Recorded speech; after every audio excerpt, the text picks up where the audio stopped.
ಚಿಕ್ಕಂತೆಯ ಶ್ಲೋಕದಲ್ಲಿ 3 ಶ್ಲೋಕಗಳನ್ನು ನಿರೂಪಣೆಯನ್ನು ಮಾಡಿದ್ದೇವೆ. ಆಚಾರ್ಯರು ಮಹಾಭಾರತ ತಾತ್ಪರ್ಯ ನಿರ್ಣಯದಲ್ಲಿ ಚಿಕ್ಕಂತೆಯ ಸ್ತೋತ್ರ ಪಠಿತವಾದಂತಹ ಪಂಚರಾತ್ರಾಗಮನ ಬಗ್ಗೆ ಆಚಾರ್ಯರು ಹೇಳ್ತಾ ಇದ್ದಾರೆ. ಪಂಚರಾತ್ರವಿದೋ ಮುಖ್ಯಾಃ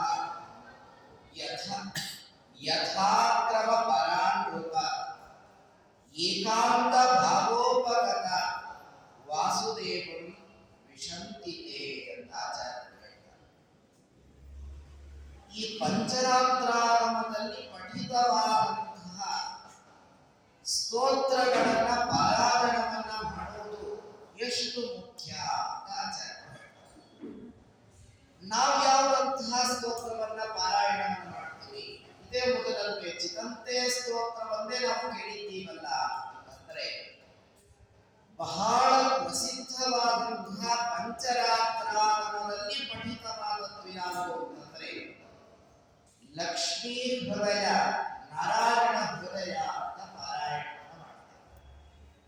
ಈ ಎರಡೂ ಸ್ತೋತ್ರಗಳು ಪಠಿತವಾದದ್ದು ಎಲ್ಲಿ ಅಂತಂದ್ರೆ ಪಂಚರಾತ್ರಾಗಮದಲ್ಲಿ ಪಠಿತವಾದದ್ದು. ಪಂಚರಾತ್ರಾಗಮದ ಬಗ್ಗೆ ಆಚಾರ್ಯರು ತಮ್ಮ ಅಭಿಪ್ರಾಯವನ್ನ ಹೇಳ್ತಾರೆ. ಎಷ್ಟು ಅದ್ಭುತವಾದದ್ದು ಪಂಚರಾತ್ರಾಗಮ! ಯಾರು ಪಂಚರಾತ್ರಾಗಮವನ್ನ ಪಾರಾಯಣವನ್ನು ಮಾಡ್ತಾರೆ ಅಥವಾ ಪಂಚರಾತ್ರಾಗಮದ ವಾಕ್ಯಗಳು ನಮ್ಮ ಕಿವಿಗೆ ಕೇಳಿಸತ್ತೆ, ಯಥಾಕ್ರಮ ಪರಾನೃಪ ಅಂತ ಆಚಾರ್ಯರು ಹೇಳ್ತಾರೆ. ಪಂಚರಾತ್ರಾಗಮವನ್ನ ಕೇಳಿದವರು, ಅಧ್ಯಯನವನ್ನು ಮಾಡಿದವರು, ಪಾರಾಯಣವನ್ನು ಮಾಡಿದವರು ಇವರೆಲ್ಲ ಏನು ಅಂತಂದ್ರೆ ಸರಿಯಾದ ರೀತಿಯಲ್ಲಿ ತಾರತಮ್ಯ ಜ್ಞಾನವನ್ನ ತಿಳಿದವರು ಅಂತ ಆಗಿರ್ತಾರೆ. ಎಷ್ಟು ಅದ್ಭುತ! ಆಚಾರ್ಯರು ಪಂಚರಾತ್ರಾಗಮ ಓದೋದರ ಮಹತ್ವ ಏನು ಅಂತ ಹೇಳಬೇಕಾದರೆ ನಾವು ಪಂಚರಾತ್ರಾಗಮದ ವಾಕ್ಯವನ್ನ ಕೇಳಿದ್ದೇವೆ ಅಂತಂದ್ರೆ ಹಾಗಾದ್ರೆ ನಮಗೆ ತಾರತಮ್ಯ ಜ್ಞಾನ ಸರಿಯಾದ ರೀತಿಯಲ್ಲಿ ಇದೆ ಅಂತ ಅರ್ಥ. ಅಂದ್ರೆ ಅಷ್ಟು ಮಹತ್ವ ಪಂಚರಾತ್ರಾಗಮ ಈ ತಾರತಮ್ಯವನ್ನು ಅಷ್ಟು ಹೈಲೈಟ್ ಮಾಡಿ ಹೇಳ್ತಾ ಇದೆ. ಇದು ಬಂದಾದರೆ ಎರಡನೇದು ಏಕಾಂತ ಭಾವೋಪಗತ ಅಂತ ಹೇಳ್ತಾರೆ. ಪಂಚರಾತ್ರಾಗಮವನ್ನ ಕೇಳಿದಾಗ ನಾವು ಭಗವಂತನಲ್ಲಿ ಮಾಡುವ ಭಕ್ತಿ ಏನಿದೆ, ಈ ಭಕ್ತಿ ಎಂಥ ಭಕ್ತಿ ಆಗಿಬಿಡುತ್ತೆ ಅಂತಂದ್ರೆ ಅವ್ಯಭಿಚಲಿತವಾದ ಭಕ್ತಿ ಆಗತ್ತೆ ಅಂತ ಹೇಳ್ತಾರೆ. ಅದರ ಅರ್ಥ ಏನು ಅಂತಂದ್ರೆ ನಮಗೆ ಬೇರೆ ಅವರಲ್ಲಿ ಭಕ್ತಿನೇ ಬರೋದಿಲ್ಲಂತೆ, ಕೇವಲ ಭಗವಂತನಲ್ಲಿ ಮಾತ್ರ ಭಕ್ತಿ ಬರುತ್ತೆ. ಅದರ ಅರ್ಥ ಏನು ಅಂತಂದ್ರೆ ದೇವರಲ್ಲಿ ಉತ್ಕೃಷ್ಟವಾದ ಭಕ್ತಿ ಪಂಚರಾತ್ರಾಗಮಕ್ಕೆ ಬಿಡುತ್ತೆ. ಹೀಗಾಗಿ ಯಾರು ಭಗವಂತನಲ್ಲಿ ಏಕಾಗ್ರತೆಯಿಂದ ಭಕ್ತಿಯನ್ನ ಮಾಡಿದರೆ ಏನು ಸಿಗತ್ತೆ? ಮೋಕ್ಷ ಸಿಗತ್ತೆ, ಭಗವಂತನ ಅನುಗ್ರಹ ಆಗತ್ತಂತೆ. ನಾವು ಪಂಚರಾತ್ರಾಗಮವನ್ನ ಕೇಳಿದರೆ, ಒಂದು ಅಕ್ಷರ ಕೇಳಿದರೆ ಏನು ಅಂತಂದ್ರೆ ಭಗವಂತನ ಅನುಗ್ರಹ ಪರಿಪೂರ್ಣ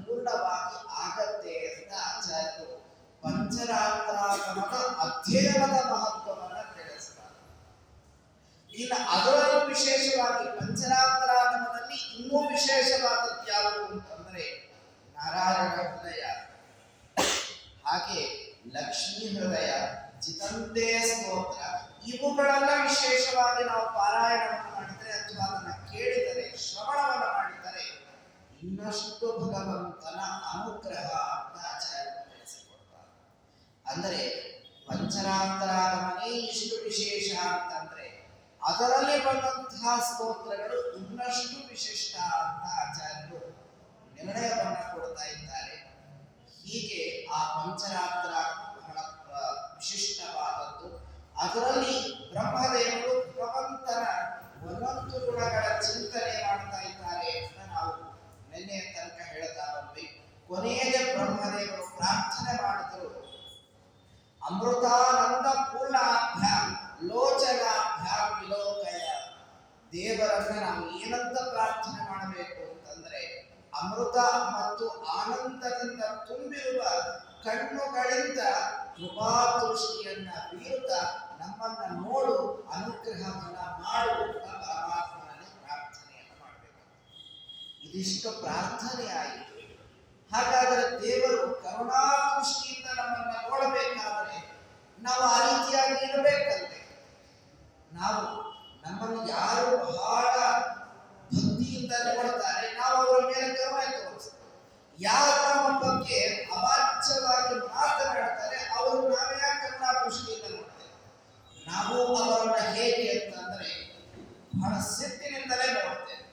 ಹಾಗಾದ್ರೆ ಭಗವಂತ ನಮ್ಮ ಮೇಲೆ ಕರುಣಾದೃಷ್ಟಿಯನ್ನ ಬೀರಬೇಕಾದರೆ ನಾವು ಹೇಗೆ ಪ್ರಾರ್ಥನೆ ಮಾಡಬೇಕು? ಅದನ್ನ 5ನೇ ಶ್ಲೋಕದಲ್ಲಿ ಬ್ರಹ್ಮದೇವರು ವಿವರಣೆ ಕೊಡ್ತಾರೆ. ಬಹಳ ಅದ್ಭುತವಾಗಿ ಹೇಳ್ತಾರೆ. ದೋಷಂ ಕೃತಘ್ನಂ ದುಷ್ಕರ್ಮ ಕಾರಿಣಂ ಪಾಪಭಾಜನಂ ಅಪರಾಧ ಸಹಸ್ರಾಣಾಂ ಆಕರಂ ಕರುಣಾಕರ. ಬ್ರಹ್ಮದೇವರು ಪ್ರಾರ್ಥನೆ ಮಾಡ್ತಾರೆ, ಭಗವಂತ ನನ್ನ ಮೇಲೆ ನೀವು ಕರುಣಾದೃಷ್ಟಿ ಯಾಕಿಡಬೇಕು? ಒಂದಷ್ಟು ಶಬ್ದಗಳನ್ನ ಹೇಳ್ತಾರೆ. ನಮ್ಮ ವ್ಯಕ್ತಿತ್ವ ಹೇಗಿದೆ ಅಂತನ್ನೋದನ್ನ ಬ್ರಹ್ಮದೇವರು ಸಂಪೂರ್ಣವಾಗಿ ಚಿತ್ರಿಸಿಕೊಡ್ತಾರೆ. ಮನುಷ್ಯ ಹೇಗಿರ್ತಾರೆ, ನಮಗೆ ನಾವು ಹೇಗಿದ್ದೇವೆ ಅನ್ನೋದರ ಕಲ್ಪನೆ ಬ್ರಹ್ಮದೇವರು ಹೇಳ್ತಾರೆ. ಕೃಷಂ, ನಾವು ಹೇಗಿದ್ದೇವೆ ಅಂತಂದ್ರೆ ಕೃಶವಾಗಿ ಇದ್ದೇವೆ. ಹಾಗಾದ್ರೆ ಕೃಶವಾಗಿ ಇದ್ದೇವೆ ಅನ್ನೋ ಶಬ್ದಕ್ಕೆ ಅರ್ಥ ಏನು ಅಂತಂದ್ರೆ ಬಹಳ ಒಣಗಿ ಹೋಗಿದ್ದೇವೆ, ಬಹಳ ಏನು ಶಕ್ತಿನೇ ಇಲ್ಲ, ನಮ್ಮಲ್ಲಿ ನಾವು ಕ್ಷೀಣರಾಗಿ ಹೋಗಿದ್ದೇವೆ. ಬ್ರಹ್ಮದೇವರು ಭಗವಂತನನ್ನ ಪ್ರಾರ್ಥನೆ ಮಾಡ್ತಾರೆ, ನಾವು ಸಂಪೂರ್ಣ ಕ್ಷೀಣರಾಗಿ ಹೋಗಿದ್ದೇವೆ ಪರಮಾತ್ಮ. ಯಾಕೆ ಕ್ಷೀಣರಾಗಿ ಹೋಗಿದ್ದೇವೆ? ನಾವು ಕೇಳಿ ಎಷ್ಟು ಗಟ್ಟಿಯಾಗಿದ್ದೇವೆ ನೋಡಿ. ಯಾರಾದ್ರೂ ಫೈಟ್ ಮಾಡಕ್ ಬಂದ್ರೆ ಹೊಡೆದು ಬೀಳಿಸ್ತೀವಿ. ನಾವ್ಯಾಕೆ ಕೃಷರಾಗಿದ್ದೇವೆ, ನಾವ್ಯಾಕೆ ಕ್ಷೀಣರಾಗಿದ್ದೇವೆ, ನಮಗೇನು ಶಕ್ತಿ ಇಲ್ವೇನು, ಶಕ್ತಿ ಹೀನರು ಅಂತ ಬ್ರಹ್ಮದೇವರು ಹೇಳ್ತಾರಲ್ಲ, ಅವರಿರ್ಬೋದು, ನಾವೆಲ್ಲಿದ್ದೇವೆ ಅಂತ ಬಹಳ ಜೋರಾಗಿ ಮಾತನಾಡ್ತೇವೆ. ಭಗವಂತ ಭಗವದ್ಗೀತೆಯಲ್ಲಿ ಇದರ ಬಗ್ಗೆ ಒಂದು ಮಾತನ್ನ ಹೇಳ್ತಾರೆ, ಬಹಳ ಚೆನ್ನಾಗಿ ಹೇಳ್ತಾರೆ ಕೃಷ್ಣ. ಕೃಷಂ ಕಾಮೇನ ಕೃಷಿತಂ ದೇಹಂ ಚಿಂತಯಾಂ ಮನಗೇವ ಚ ನ ಶಾಂತಿಂ ಲಭತೆ ಜಂತು ಅತೃಪ್ತೋ ವಿಷಯೈಃ ಸದಾ ಅಂತ ಕೃಷ್ಣ ಹೇಳ್ತಾರೆ. ಯಾವಾಗ ನಾವು ಕ್ಷೀಣರಾಗಿ ಹೋಗ್ತೇವೆ, ಯಾವಾಗ ಶಕ್ತಿಹೀನರಾಗಿ ಹೋಗ್ತೇವೆ, ಯಾವಾಗ ಕಾಮೇನ ಕೃಷಿತಂ ದೇಹಂ, ಕಾಮದಿಂದ ಏನು ಅಂತಂದ್ರೆ ಮನುಷ್ಯ ಬಹಳ ಸೊರಗಿ ಹೋಗಿಬಿಡ್ತಾನೆ. ನಾವು ಬಹಳ ಗಟ್ಟಿಮುಟ್ಟಿಯಾಗಿದ್ದೇವೆ ಅಂತ ತಿಳ್ಕೊಂಡಿದ್ದೇವೆ, ಬಹಳ ಕ್ಷೀಣಿಸಿ ಹೋಗ್ಬಿಟ್ಟಿದ್ದೇವೆ, ನಮಗೆ ಶಕ್ತಿನೇ ಇಲ್ಲ. ಆ ಸ್ಟೇಜ್ಗೆ ನಾವು ಬಂದು ನಿಂತಿದ್ದೇವೆ. ಹೇಗೆ ಜೀವನರಾಗಿದ್ದೇವೆ ಅಂತಂದ್ರೆ ದೈಹಿಕವಾಗಿ ಜೀವನರಾಗಿದ್ದೇವೆ ಅಂತ ಬ್ರಹ್ಮದೇವರು ಹೇಳುತ್ತಿಲ್ಲ. ಮತ್ತಿನ್ನೇನು ಅಂತಂದ್ರೆ ಕಾಮೇನ ಕೃಷಿತಂ ದೇಹಂ, ನಮ್ಮ ದೇಹ ಕಾಮದಿಂದ, ಕಾಮ ಅಂತಂದ್ರೇನು ಅಪೇಕ್ಷೆ, ಇಚ್ಛೆ ಅಂತ. ಬಹಳಷ್ಟು ಇಚ್ಛೆ ಪಟ್ಟು ಪಟ್ಟು ಪಟ್ಟು ಏನಾಗಿ ಹೋಗ್ಬಿಟ್ಟಿದೆ ಅಂತಂದ್ರೆ ನಮ್ಮ ಶರೀರ ಏನಾಗೋಗಿದೆ ಅಂದ್ರೆ ಕ್ಷೀಣವಾಗಿ ಹೋಗ್ಬಿಟ್ಟಿದೆ. ದೇವರನ್ನ ಕೇಳ್ತಾ ಇದ್ದೇವೆ. ಸಣ್ಣ ಮಗು ಇದ್ದಾಗ ಮಗುವಿಗೆ ಮಾತನಾಡುವುದಕ್ಕೆ, ನಡೆದಾಡುವುದಕ್ಕೆ ದೇವರ ಶಕ್ತಿ ಕೊಟ್ಟು, ದೇವರು ಕೊಟ್ಟ ತಗೋ. ಸಣ್ಣ ಮಗು ನಡೆದಾಡಲಿಕ್ಕೆ ಆರಂಭವನ್ನು ಮಾಡಿ ಶಕ್ತಿಯನ್ನ ಕೊಡುವಂತ ದೇವರನ್ನ ಕೇಳ, ಅದನ್ನು ಪರಮಾತ್ಮ ಕೊಡ. ಮಾತನಾಡಿ ಬರ್ತಿರಬೇಕಾದ್ರೆ ಏನಾಯ್ತು ಅಂತಂದ್ರೆ ಬುದ್ಧಿಯನ್ನ ಕೊಡು ಅಂತ ಕೇಳ, ಬುದ್ಧಿ ಕೊಡ. ಯೌವನಾವಸ್ಥೆ ಬಂತು, ಅದಕ್ಕೆ ತಕ್ಕಂತೆ ಆ ಅವಸ್ಥೆಯನ್ನ ಕೊಡು ಅಂತ ಕೇಳ. ಯೌವನಾವಸ್ಥೆ ಬಂದ ಮೇಲೆ ಭಗವಂತ ಮದುವೆ ಮಾಡಿಸೋ ಕೆಲಸ ಕೊಡು, ಅದರಲ್ಲಾದ್ಮೇಲೆ ಕೆಲಸದಲ್ಲಿ ಪ್ರಮೋಷನ್ ಕೊಡು, ಸ್ಯಾಲರಿ ಜಾಸ್ತಿ ಮಾಡು. ಹೀಗೆ ಆಗ್ತಾ ಆಗ್ತಾ ಕೊನೆಗೆ ಅಂದ್ರೆ ವೃದ್ಧಾಪ್ಯ ಬರುವಾಗ ಆರೋಗ್ಯ ಕೊಡು. ಹೀಗೆ ಕೇಳ್ತಾನೇ ಜೀವನ ಪೂರ್ತಿ ಕಳೀತಾ ಇದೆ. ದೇವರಂತ ಒಂದು ಬಾರಿ ಏನೂ ಕೇಳದೆ ನನ್ನ ಸೇವೆಯನ್ನು ಏನಾದರೂ ಮಾಡಿದ್ದೀರಾ? ಮಾಡಿಲ್ಲ. ಬ್ರಹ್ಮದೇವರಂದರು ಕಾಮೀನ ಕೃಷಿಕಂತೆ. ಪರಮಾತ್ಮ ಬರೀ ಬೇಡಿ ಬೇಡಿ ಏನಾಗಿ ಹೋಗ್ಬಿಟ್ಟಿದೆ ಅಂತಂದ್ರೆ ನನ್ನ ಶರೀರ ಕ್ಷೀಣವಾಗಿ ಹೋಗಿದೆ. ಮತ್ತೆಷ್ಟು ಕೇಳ್ತೀವಿ ಅಂತ ನನ್ನನ್ನು ಬೈಬೇಡ. ನೀನು ಕರುಣಾಪೂರ್ಣ ಹೃದಯನಾದನು, ಹೀಗಾಗಿ ನನ್ನ ಬದುಕಿನ ಪೂರ್ತಿ ನಾನೇ ಮಾಡಿಬಿಟ್ಟಿದ್ದೇನೆ ಅಂದ್ರೆ ನಿನ್ನ ಮುಂದೆ ಕೈ ಚಾಚಿ ಚಾಚಿ ನಾನು ಬಹಳಷ್ಟು ಏನು ಅಂತಂದ್ರೆ ಬಹಳ ಅಪೇಕ್ಷೆ ಪಟ್ಟು ಕ್ಷೀಣನಾಗಿ ಹೋಗಿದ್ದೇನೆ. ಇದಕ್ಕೆ ಮಹಾಭಾರತ ಒಂದು ಉದಾಹರಣೆಯನ್ನು ಕೊಡುತ್ತೆ. ಮನುಷ್ಯ ಬೇಡ್ತಾನಲ್ಲ, ಕೇಳ್ತಾನಲ್ಲ, ಇದಕ್ಕೊಂದು ಲಿಮಿಟ್ ಇರಬೇಕು. ಕೇಳೋದು ಅತಿ ಆಗ್ತಾ ಹೋಯ್ತು ಅಂತಂದ್ರೆ ಮನುಷ್ಯನಿಗೆ ನೆಮ್ಮದಿಯೇ ಇಲ್ಲ ಅಂತ ಸ್ಟೇಜ್ ಬರುತ್ತಂದ್ರೆ ಮಹಾಭಾರತ ಹೇಳುತ್ತೆ.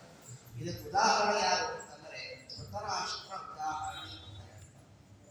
ಧೃತರಾಷ್ಟ್ರ ಕುರುಡ, ಕಣ್ಣಿಲ್ಲದಂತಹ ಕುರುಡನಿಗೆ ನನಗೆ ಒಳ್ಳೆಯ ಮಕ್ಕಳು ಸಿಗಬೇಕು ಅಂತ, ನನಗೆ ಮಕ್ಕಳಾಗಬೇಕು ಅಂತ ಕೇಳಿದ್ದಕ್ಕೆ ವ್ಯಾಸರು 100 ಜನ ಮಕ್ಕಳು ಹುಟ್ಟೋದ್ರು.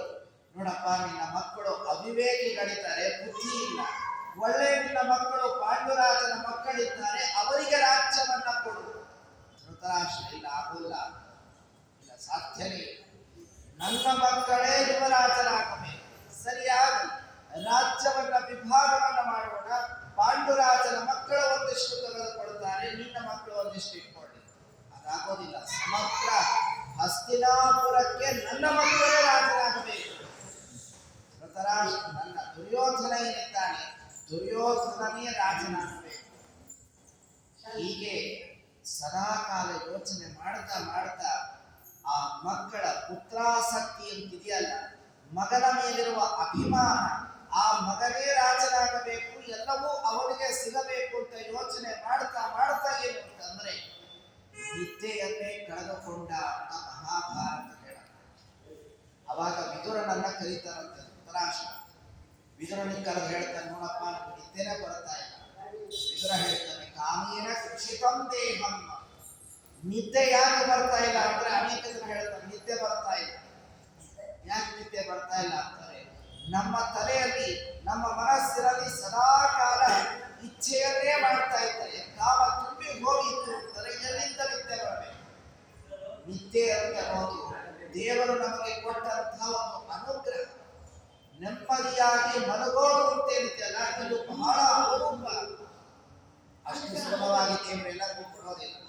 ಧೃತರಾಷ್ಟ್ರನಿಗೆ ವಿದುರ ಹೇಳ್ತಾರೆ, ನೀನು ನೆಮ್ಮದಿಯಿಂದ ನಿದ್ದೆ ಮಾಡಬೇಕು ಅಂತಂದ್ರೆ ಹಾಗಾದ್ರೆ ಮಗನ ಮೇಲಿರುವಂತಹ ವ್ಯಾಮೋಹ ಇದೆಯಲ್ಲ, ಅದನ್ನು ಮೊದಲು ಬಿಡು. ಮೋಹವನ್ನ ಬಿಟ್ಟಾಗ ದೇವರು ನಮಗೆ ನೆಮ್ಮದಿಯನ್ನ ಕೊಡ್ತಾರೆ. ಅದನ್ನು ಬಿಟ್ಟು ಬಿಡು ಸಾಕು. ಅದಾಗೋದಿಲ್ಲ. ಬೇರೆ ಬೇಕಾಷ್ಟು ವ್ರತ ಹೇಳು, ಬೇಕಾಷ್ಟು ಮೆಡಿಸನ್ ಹೇಳು, ನಾನು ತೆಗೆದುಕೊಡುತ್ತೇನೆ.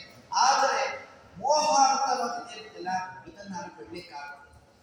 ವಿದುರ ಹೇಳ್ದ, ಹಾಗಾದ್ರೆ ಮೋಹ ಹೋಗ್ಲಿಲ್ಲ ಅಂತಾರೆ ಬದುಕಿನಲ್ಲಿ ನಿನಗೆ ನೆಮ್ಮದಿ ಇಲ್ಲವೇ ಇಲ್ಲ.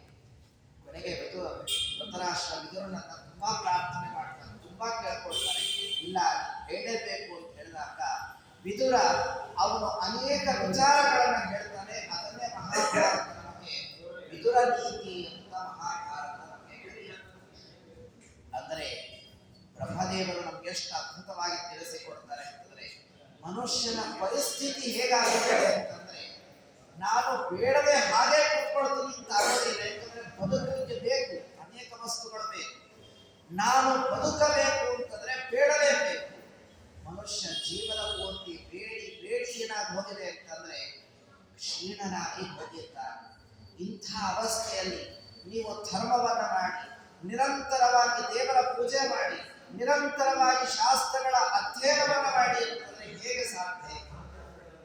ಬೆಳಗ್ಗೆದ್ದು ಬೆಳಗ್ಗೆ ಹೇಳ್ತಿದ್ದಂತೆ 6 ಗಂಟೆಗೆ ಆಫೀಸ್ಗೆ ಹೋಗಬೇಕು, ಅದ್ರ ಟೆನ್ಷನ್. ಅಲ್ಲಿ ಹೋದ್ರೆ ಏನು ಕೆಲಸ ಮಾಡ್ಬೇಕು, ಅಲ್ಲಿ ಹೋದ್ರೆ ಬಯಸ್ಕೊಳ್ಳೋದೇ ಜಾಸ್ತಿ ಇರುತ್ತೆ. ಯಾಕಂದ್ರೆ ಸರಿಯಾದ ಟೈಮ್ ಬರೋದಿಲ್ಲ. ಬೆಳಗ್ಗೆ ವೈಶ್ವದೇವ ನೈವೇದ್ಯ ಮುಗಿಸ್ಕೊಂಡು ಹೋಗೋಷ್ಟು ಟೈಮ್ ಹೋಗ, ಅಲ್ಲೇ ಹೋಗಿ ತಿನ್ನೋರಿಗೆ ಎಲ್ಲಾ ಸಮಯನೂ ಅನುಕೂಲನೇ ಇರುತ್ತೆ. ನಾವು ಮನೆಯಲ್ಲೆಲ್ಲ ಮುಗಿಸ್ಕೊಂಡು ಹೋಗೋಷ್ಟೊಳಕ್ಕೆ ಅಲ್ಲಿ ಸಮಯ ಆಗುತ್ತೆ. ಹೀಗಿದ್ದಾಗ ನಮ್ಮ ಅವಸ್ಥೆ ಹೇಗಾಗ್ಬಿಡುತ್ತೆ ಅಂತಂದ್ರೆ, ಸದಾಚಾರಿಗಳಿಗೆ ಹೋಗಿ ಕೆಲಸ ಮಾಡೋದೇ ದೊಡ್ಡ ಚಾಲೆಂಜ್ ಆಗಿ ಹೋಗ್ಬಿಡುತ್ತೆ. ಇನ್ನು ಅದರೊಳಗೆ ಒಳ್ಳೆ ಕೆಲಸ ಮಾಡಿ ಅದರಲ್ಲಿ ಒಳ್ಳೆ ಡೆವಲಪ್ಮೆಂಟ್ ಆಗೋದು ಅಂತ ಅನ್ನೋದು ಬಹಳ ಕಷ್ಟ ಇದೆ. ಅಂದ್ರೆ ಕೃಷಿತ ಬ್ರಹ್ಮದೇವರು ಪರಮಾತ್ಮನ ಮುಂದೆ ಇದು ನಿವೇದನೆ ಮಾಡಿಕೊಳ್ತಾರೆ. ಭಗವದ್ಭಕ್ತರ ಅವಸ್ಥೆ ಹೇಗಿದೆ ಅಂತಂದ್ರೆ, ನೀನು ಅನುಕೂಲವನ್ನ ಮಾಡಿಕೊಟ್ಟು ಅದರೊಳಗೆ ಬೇಕಾಷ್ಟು ಸಮಸ್ಯೆಗಳಿವೆ. ಕೆಲಸ ಕೊಟ್ಟೆ ಆಯ್ತು ಅಂತ ನೀನು ಕಾಣ್ಕೊಳ್ಲಿಕ್ಕಾಗೋದಿಲ್ಲ. ಕೆಲಸ ಕೊಟ್ಟು ಸರಿಯಾದ ರೀತಿಯಲ್ಲಿ ಸದಾಚಾರದಿಂದ ಕೆಲಸ ಮಾಡಿಕೊಂಡಿರುವಂತೆ ಅನುಗ್ರಹವನ್ನು ಮಾಡಬೇಕು. ಹೀಗಾಗಿ ಕೃಷಿತ ಮನುಷ್ಯ ಬಹಳ ಕ್ಷೀಣನಾಗಿ ಹೋಗಿಬಿಟ್ಟಿದ್ದಾನೆ, ಬಹಳ ಸೊರಗಿದ್ದಾನೆ. ಇದು ಒಂದು ಅರ್ಥ. ಆದರೆ ಇನ್ನೊಂದು ಅರ್ಥವನ್ನ ಮಹಾಭಾರತ ನಮಗೆ ಹೇಳುತ್ತೆ. ಕೃಷಂ ದುಃಖೇನ ಸಂತಪ್ತಂ ನಿರಾಹಾರಂ ತಪಶ್ಚಿರಂ ಅಂತ ಹೇಳ್ತಾರೆ. ಮಹಾಭಾರತ ಹೇಳುತ್ತೆ ತಪಸ್ವಿಗಳು ಅಂದರೆ ಯಾರು, ತಪಸ್ವಿಗಳು ಅಂದ್ರೆ ಹೇಗಿರಬೇಕು, ಅವರ ಲಕ್ಷಣ ಹೇಗಿರುತ್ತೆ ಅಂತ ಮಹಾಭಾರತ ಹೇಳುತ್ತೆ. ತಪಸ್ವಿಗಳಾದವರು ಹೇಗಿರ್ತಾರೆ ಅಂದ್ರೆ, ಕೃಷಂ ಅವರ ಶರೀರ ಹೇಗಿರುತ್ತೆ ಅಂದ್ರೆ ಬಾಡಿ ಹೋಗಿರತ್ತಂತೆ, ಒಣಗಿ ಹೋಗಿರತ್ತಂತೆ, ಜೀರ್ಣವಾಗಿ. ಯಾರೋ ತಪಸ್ಸುಗಳ ಶರೀರ, ನಾನು ನೋಡಿ ಬಹಳ ತಪಸ್ಸನ್ನು ಮಾಡ್ತಾ ಇದ್ದೇನೆ ಅಂತ ಹೇಳಿ ಬೆಳಗಿಂದ ರಾತ್ರಿವರೆಗೂ ಕಣ್ಣತ್ತನ್ನೆಲ್ಲ ತಿನ್ಕೊಂಡು ಕೂತ್ಕೊಂಡ್ರೆ ಅದು ತಪಸ್ಸುಗಳಲ್ಲ. ತಪಸ್ವಿಗಳು ಅಂದ್ರೆ ಹೇಗಿರಬೇಕು ಅಂದರೆ, ಆಹಾರ ನಿದ್ರಾ ತ್ಯಾಗ ಅಂತ ಹೇಳ್ತಾರೆ. ಆಹಾರ ನಿದ್ರೆಯನ್ನ ಸಂಪೂರ್ಣವಾಗಿ ತ್ಯಾಗವನ್ನು ಮಾಡಿಬಿಟ್ಟಿರ್ಬೇಕು, ಅದರ ಕಡೆಗೆ ಗಮನ. ಹಾಕಿದ್ದ ವ್ಯಕ್ತಿಯನ್ನು ಕರೀತಾರೆ ಅಂದರೆ ತಪಸ್ವಿ ಅಂತ ಕರೀತಾರೆ. ಅಂದ್ರೆ ಬಹಳ ಇಷ್ಟ ಪಡ್ತಾ ಇದ್ದೇನೆ, ಬಹಳ ಬೇಡ್ತಿದ್ದೇನೆ ಅಂತಂದ್ರೆ ಅವರನ್ನ ಕೃಷ ಅಂತ ಕರೀತಾರೆ. ಸರಿ, ಸದಾಕಾಲ ಪರಮಾತ್ಮನ ಚಿಂತನೆಯನ್ನು ಮಾಡ್ತಾ ಇದ್ದೇನೆ ಅಂತಂದ್ರೆ ಅವರನ್ನು ಕೃಷ ಅಂತ ಕರೀತಾರೆ. ಅಂದ್ರೆ ಬ್ರಹ್ಮದೇವರಂತರು ಸಂಸಾರದಲ್ಲಿ ಬಿಟ್ಟು ಮಾತಾಡ್ತಿದ್ದವರು ಕೃಷ್ಣನಾಗಿದ್ದಾರೆ. ನಿನ್ನನ್ನ ನಂಬಿ ಸದಾಕಾಲ ನಿನ್ನ ನಾಮಸ್ಮರಣ ಮಾಡಿಕೊಂಡಿರುವಂತಹ ವ್ಯಕ್ತಿಯಲ್ಲಿದ್ದಾನೆ, ಅವರೂ ಕೃಷ್ಣನಾಗಿ ಹೋಗಿದ್ದಾರೆ. ಹೀಗಾಗಿ ಕೃಷ್ಣ ಒಣಗಿರುವಂತಹ ಜೀವ ಅತ್ಯಂತ ಶಕ್ತಿನೇ ಇಲ್ಲದಂತಹ ಅವಸ್ಥೆ ನನಗಿದೆ. ಇದು ಒಂದಾದ್ರೆ, ಎರಡನೇ ಶಬ್ದವನ್ನು ಹೇಳ್ತಾರೆ ಕೃತಘ್ನ ಅಂತ ಹೇಳ್ತಾರೆ. ಬಹಳ ಅದ್ಭುತವಾಗಿ ಹೇಳ್ತಾರೆ ಮಾತನ್ನು. ಕೃತಘ್ನಂ ಅಂತ ಅನ್ನೋದಕ್ಕೆ ಏನರ್ಥ ಅಂದರೆ, ಉಪಕಾರದ ಸ್ಮರಣೆ ಇಲ್ಲದವರು ಅಂತ ಅರ್ಥ. ಮನುಷ್ಯ ಹೇಗಿದ್ದಾನೆ ಅಂತಂದ್ರೆ, ಎಷ್ಟು ಉಪಕಾರವನ್ನ ಮಾಡಿದ್ರು ಆ ಉಪಕಾರದ ಸ್ಮರಣೆಯನ್ನ ಮನುಷ್ಯ ಮಾಡೋದೇ ಇಲ್ಲ. ಎಷ್ಟು ಉಪಕಾರ ದೇವರು ಮಾಡಿದ್ದಾನೆ, ಬದುಕುವುದಕ್ಕೆ ದೇವರು ಎಷ್ಟು ಶಕ್ತಿ ಕೊಟ್ಟಿದ್ದಾನೆ. ಬದುಕುವ ಕ್ರಮ ಬೇರೆ ಇದೆ ಅಷ್ಟು ಹೊರತು ಬದುಕುವುದಕ್ಕಾಗಿ ದೇವರು ಕೊಟ್ಟಿದ್ದಾನಲ್ಲ, ಉಸಿರು ಕೊಟ್ಟಿದ್ದಾನಲ್ಲ, ಊಟ ಮಾಡುವ ಶಕ್ತಿ ದೇವರು ಕೊಟ್ಟಿದ್ದಾನಲ್ಲ, ತಿನ್ನಂತಹ ವಸ್ತುಗಳು ಜೀರ್ಣವಾಗಿ ಇರುವಂತೆ ದೇವರು ಮಾಡಿದ್ದಾನಲ್ಲ. ಎಷ್ಟು ದೇವರು ಅನುಗ್ರಹವನ್ನು ಮಾಡಿದ್ದಾನೆ. ಭಗವದ್ಗೀತೆಯಲ್ಲಿ ಕೃಷ್ಣ ಹೇಳ್ತಾನೆ, ಅಹಂ ವೈಶ್ವಾನರೋ ಭೂತ್ವ ಪ್ರಾಣಿನಾಂ ದೇಹಮಾಶ್ರಿತಃ ಪ್ರಾಣ ಅಪಾನ ವ್ಯಾನಭೂತಃ ವಚಾಮ್ಯನ್ನಂ ಚತುರ್ವಿಧಂ.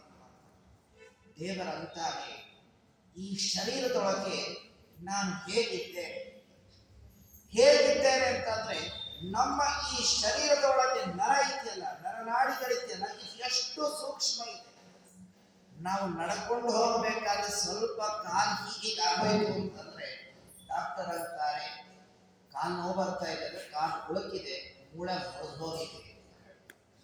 ಸ್ಕ್ಯಾನ್ ಮಾಡಿ ತೋರಿಸಿದ್ರೆ ಗಾಬರಿನೇ ಆಗ್ಬಿಡುತ್ತೆ, ಎಲ್ಲ ಮೂಳಾಗೋದ್ರೆ ಹಂಗೆ ತೋರಿಸ್ಬಿಡ್ತಾರೆ, ಪ್ರಾಣನೇ ಹೋಗುತ್ತೆ. ನಡ್ಕೊಂಡು ಹೋದ್ರೆ ಈ ಅವಸ್ಥೆ ನಮಗಾಗ. ಇನ್ನಂಥದ್ದು ನಾವು ಬಾಯಲ್ಲಿ ಎಂಥಂತಹ ವಸ್ತುಗಳನ್ನು ತಿಂತೇವೆ ಅಂತಂದ್ರೆ, ರಸಗಳಿಂದ ಯುಕ್ತವಾದ ವಸ್ತುಗಳನ್ನು ತಿಂತೇವೆ. ಖಾರದ ಶಕ್ತಿ ಏನು ಅಂತ ನಮಗೆ ಗೊತ್ತು. ಮೈ ಮೇಲೆ ಖಾರದ ಉರಿಲಿಕ್ಕೆ ಶುರುವಾಗ್ತದೆ. ಹಸಿಮೆಣಸಿನಕಾಯಿನ ಬರೀ ಕೈಯಲ್ಲಿ ಬಿಟ್ಟರೆ ಕಾಯಿ ಉರಿಯಕ್ಕೆ ಶುರುವಾಗ್ತದೆ. ಅಂಥ ಇನ್ನೂ ಖಾರ ಹಾಕು ಅಡಿಗೆ ಮಾಡ್ಬೇಕಾದ್ರೆ ನಾವೇನ್ ಹೇಳ್ತೀವಿ, ಅಯ್ಯೋ ಖಾರನೇ ಇಲ್ಲ, ಇನ್ನೂ ಖಾರ ಹಾಕು ಹಾಕು ಅಂತೇಳಿ ಹಾಕಿಸ್ಕೊಂಡು ತಿಂತಾರೆ. ದೇಹದ ಮೇಲೆ ಹಾಕೊಂಡ್ರೆ ದೇಹ ಉರಿಯತ್ತೆ. ಇನ್ನ ಶರೀರದ ಒಳಗೆ ಹೋಗಿ ಅಷ್ಟು ಸೂಕ್ಷ್ಮವಾದಂತಹ ಆ ನರನಾಡಿಗಳಲ್ಲಿ ಹೋದ್ರೆ ಅದೇನಾಗಬೇಕು, ಸುಳ್ಳು ಬೂದಿ ಆಗಬೇಕು. ಗಟ್ಟಿಯಾದ ವಸ್ತುಗಳನ್ನು ತಿಂತೇವೆ. ಇಷ್ಟೆಲ್ಲ ವಸ್ತುಗಳನ್ನ ತಿಂದ್ರು ಯಾವ ಸಮಸ್ಯೆ ಇಲ್ಲದೆ ಬಹಳ ಚೆನ್ನಾಗಿ ಅವೆಲ್ಲವೂ ಜೀರ್ಣವಾಗುವಂತೆ ಭಗವಂತ ನಮ್ಮ ಶರೀರದಲ್ಲಿ ನಿಂತು ಅಹಂ ವೈಶ್ವಾನರ ಅಂತ ಭಗವದ್ಗೀತೆಯಲ್ಲಿ ತಿಳಿಸಿಕೊಡ್ತಾನೆ. ಇಷ್ಟು ಅದ್ಭುತವಾಗಿ ಪರಮಾತ್ಮ ಏನು ಅಂದ್ರೆ ಎಲ್ಲವನ್ನೂ ಜೀರ್ಣ ಮಾಡಿಕೊಡ್ತಾನೆ. ಇಷ್ಟೆಲ್ಲ ಭಗವಂತ ನಮ್ಮ ಶರೀರದಲ್ಲಿ ಎಲ್ಲ ವಸ್ತುಗಳು ಜೀರ್ಣವಾಗುವಂತೆ ಮಾಡಿದರು. ನಮಗೆ ಭಗವಂತನ ಉಪಕಾರದ ಸ್ಮರಣೆ ನಮಗೆಲ್ಲೂ ಇರಬೇಕು. ಉಪಕಾರ ಸ್ಮರಣೆ ನಾವು ಮಾಡ್ತಾರೆ. ಅದಕ್ಕೆ ಉಪನಿಷತ್ತು ಹೇಳುತ್ತೆ, ನಿತ್ಯದಲ್ಲಿ ಊಟವನ್ನು ಮಾಡಬೇಕಾದ್ರೆ ಯಾವ ಸ್ಮರಣೆ ಮಾಡಬೇಕು ಅಂದ್ರೆ ಅಚ್ಯುತಾನಂದ ಗೋವಿಂದ ಅಂತ ಭಗವಂತನ ನಾಮಸ್ಮರಣೆ ಮಾಡಬೇಕು. ಅನ್ನಮಯ, ಪ್ರಾಣಮಯ, ಮನೋಮಯ, ಆನಂದಮಯ ಅಂತ ಪರಮಾತ್ಮನ ಚಿಂತನೆ ಮಾಡಬೇಕು. ಯಾಕೆಂದ್ರೆ ಇಷ್ಟು ಅದ್ಭುತವಾಗಿ ಭಗವಂತ ಈ ಜೀರ್ಣ ವ್ಯವಸ್ಥೆಯನ್ನು ಮಾಡ್ತಾರಲ್ಲ, ಅವನ ಉಪಕಾರ ಅಂತ ನಾವು ಸ್ಮರಣೆ ಮಾಡ್ತೇವೆ. ಆದರೆ ಉಪಕಾರ ಸ್ಮರಣೆಯಿಂದ ಮಾಡ್ತೇವೆ, ಮಾಡೋದಿಲ್ಲ ಅಂತಲ್ಲ. ಆದರೆ ಎಷ್ಟು ಮಾಡಬೇಕು ಆ ಲೆವೆಲಲ್ಲಿ ನಾವು ಮಾಡ್ತಾ ಇಲ್ಲ. ನಾವು ಒಂದು ಬಾರಿ ಭಗವಂತನ ನಾಮಸ್ಮರಣೆ ಮಾಡಿಬಿಟ್ರೆ ಅದು ಸದಾಕಾಲ ಮಾಡಬೇಕು, ಅಷ್ಟಾಗೋದಿಲ್ಲ. ತಿನ್ನೋದೇ ದೊಡ್ಡ ಕಷ್ಟ ಇದೆ. ತಿನ್ನುವುದಕ್ಕೆ ಸಮಯ ಇಲ್ಲ. ಆಫೀಸ್ಗೆ ಹೋಗ್ಬೇಕು ಅಂತ ಓಡ್ತಾ ತಿನ್ಕೊಂಡು ಹೋಗ್ತಾರೆ. ಕ್ರಾಂತಿಗಾಗಿ ಇಷ್ಟೆಲ್ಲ ಹೇಗೆ ಮಾಡಬೇಕು? ಅದಕ್ಕೆ ಬ್ರಹ್ಮದೇವರನ್ನು ಕೃಷಂ ಕೃತಜ್ಞ. ಭಗವಂತ ನಾವು ಹೇಗಿದ್ದೇವೆ, ಸಮಸ್ತ ಜೀವರಾಶಿ ಹೇಗಿದೆ ಅಂತಂದ್ರೆ ನೀನು ಮಾಡಿದಂತಹ ಉಪಕಾರ ಏನಿದೆ ಆ ಉಪಕಾರದ ಸ್ಮರಣೆಯನ್ನೇ ನಾವು ಮರೆತು ಹೋಗ್ಬಿಟ್ಟಿದ್ದೇವೆ. ಉಪಕಾರ ಸ್ಮರಣೆಯನ್ನೇ ನಾವು ಮಾಡ್ತಾ ಇದ್ದೇವೆ. ಈ ಉಪಕಾರ ಸ್ಮರಣೆಯ ಬಗ್ಗೆ ಮಹಾಭಾರತ ಒಂದು ಅದ್ಭುತವಾದ ವಿಚಾರ ಹೇಳುತ್ತೆ. ಉಪಕಾರ ಸ್ಮರಣೆ ಬಗ್ಗೆ ಹೇಳುತ್ತೆ, ಕೃತಜ್ಞ ಪಾರ್ಥಿವೋ ಲೋಕೆ ನ ಚಿರಂ ರಾಜ್ಯಂ ಅಶ್ವತೆ ಉಪಕಾರಂ ವಿಸ್ಮರನ್ ರಾಜ ಸ್ವರಾಜ್ಯ ಕೃಷ್ಣದೇವ. ರಾಜನ ಬಗ್ಗೆ ಒಂದು ಮಾತನ್ನ ಮಹಾಭಾರತ ಹೇಳುತ್ತೆ. ರಾಜನಾದವನು ಯಾರ ಉಪಕಾರದಲ್ಲಿ ಇರ್ತಾನೆ ಅಂದ್ರೆ ಪ್ರಜೆಗಳ ಉಪಕಾರ ಸ್ಮರಣೆಯನ್ನು ಮಾಡಬೇಕು. ಎಷ್ಟು ಅದ್ಭುತ ಹೇಳಬಹುದು ಮಹಾಭಾರತ. ಅವರಿಗೆ ಯಾವ ಎಲೆಕ್ಷನ್ ಇರಲಿಲ್ಲ, ಏನೂ ಇರಬೇಕು. ರಾಜ ಅವನ ಜೀವನ ಪೂರ್ತಿ ಅವನು ವಂಶ ಪಾರಂಪರ್ಯದಿಂದ ರಾಜನಾಗಿರ್ತಿದ್ದ.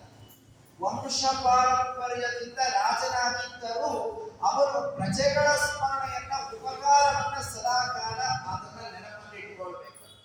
ಯಾಕೆ ಅಂದ್ರೆ ಪ್ರಜೆಗಳೇ ಅವರನ್ನ ರಾಜ ಅಂತ ಅಂಗೀಕಾರವನ್ನು ಮಾಡುತ್ತಾರೆ. ಪ್ರಜೆಗಳು ಇವರ ರಾಜ ಅಲ್ಲ ಅಂತ ಡಿಸೈಡ್ ಮಾಡಿ ಕೂತ್ಕೊಳ್ತಾರೆ ಅಂದ್ರೆ ಅವನಿಗೆ ಮಹತ್ವ ಇದೆ, ಅದಕ್ಕೆ ವ್ಯಾಲ್ಯೂನೇ ಇಲ್ಲ.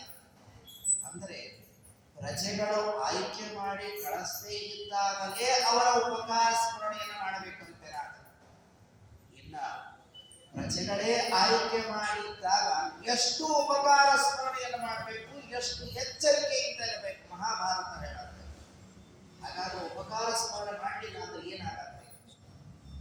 ಸ್ವರಾಜ್ಯ ಭ್ರಷ್ಟಯೇವಹಿ ಅಂತ ಮಹಾಭಾರತ ಹೇಳುತ್ತೆ. ಯಾರು ಉಪಕಾರ ಸ್ಮರಣೆಯನ್ನ ಮಾಡೋದಿಲ್ಲ ಕೊನೆಗೆ ಐಶ್ವರ್ಯ ಭ್ರಷ್ಟರಾಗಿ ಹಾಳಾಗಿ ಹೋಗ್ತಾರೆ. ಮಹಾಭಾರತ ಹೇಳುತ್ತೆ, ಪ್ರಾರಂಭದಲ್ಲಿ ಮಿಂಚು ಬಿಡುತ್ತಾರೆ. ನಾವು ಅನೇಕ ರಾಜಕಾರಣಿಗಳ ಕಥೆ ಕೇಳ್ತೀವಿ, ಅವ್ರ ಹಿಸ್ಟ್ರಿ ನೋಡ್ತೇವೆ. ಭಾರಿ ಮೆರೆತಿರ್ತಾರೆ. ಕೊನೆ ಕಾಲಕ್ಕೆ ಏನಂದ್ರೆ ಕೇಳೋ ಗತಿ ಇರೋದಿಲ್ಲ. ಅವನ್ ಯಾರೋ ಕೆಲಸಕ್ಕೆ ಬಾರದವರು ಅಂತ ಹೇಳಿ ಕಳಿಸ್ತಾರೆ. ಆಯ್ತು, ಅವನ ಅಧಿಕಾರ ಮುಗಿದು ಹೋಯಿತು. ಅಧಿಕಾರ ಮುಗಿದ ಮೇಲೆ ಹೊರಗೆ ಬಂದು ನಿಂತ್ಕೊಂಡ್ರೆ ಯಾರು ಅವರನ್ನ ಕೇಳೋದಿಲ್ಲ. ಯಾಕೆ ಕೇಳೋದಿಲ್ಲ ಅಂತಂದ್ರೆ ಉಪಕಾರ ಸ್ಮರಣೆ ಮರ್ತಿರ್ತಾರಲ್ಲ, ಅದಕ್ಕೋಸ್ಕರ ಜನ ಅದಕ್ಕೆ ಮಹತ್ವವನ್ನೇ ಕೊಡೋದು. ಅಂದ್ರೆ ಉಪಕಾರ ಸ್ಮರಣೆಯನ್ನು ನಾವು ಮಾಡಲಿಲ್ಲ ಅಂತಂದ್ರೆ ನಮ್ಮ ಯಾವ ಕ್ರಿಯೆಗಳಿಗೂ ಯಾವುದೇ ಸ್ಥಾನಮಾನಗಳಿಗೂ ಕೂಡ ಏನೂ ಮಹತ್ವ ಇಲ್ಲ ಅಂತ ಮಹಾಭಾರತ ಹೇಳುತ್ತೆ. ಹಾಗಾದ್ರೆ ನಮ್ಮ ಜೀವನ ಪೂರ್ತಿ ರಕ್ಷಣೆ ಮಾಡಿರುವಂತಹ ಮಹಾನುಭಾವ ಯಾರು ಅಂತಂದ್ರೆ ಪರಮಾತ್ಮ. ಅವನ ಉಪಕಾರ ಸ್ಮರಣೆಯನ್ನು ನಾವು ಮಾಡದೆ ಹಾಗೆ ಕೂತ್ಕೊಂಡ್ರೆ ಏನು ಅಂತಂದ್ರೆ ಮಹಾಭಾವ. ಅದಕ್ಕೆ ಬ್ರಹ್ಮದೇವರು ಹೇಳ್ತಾರೆ, ಆ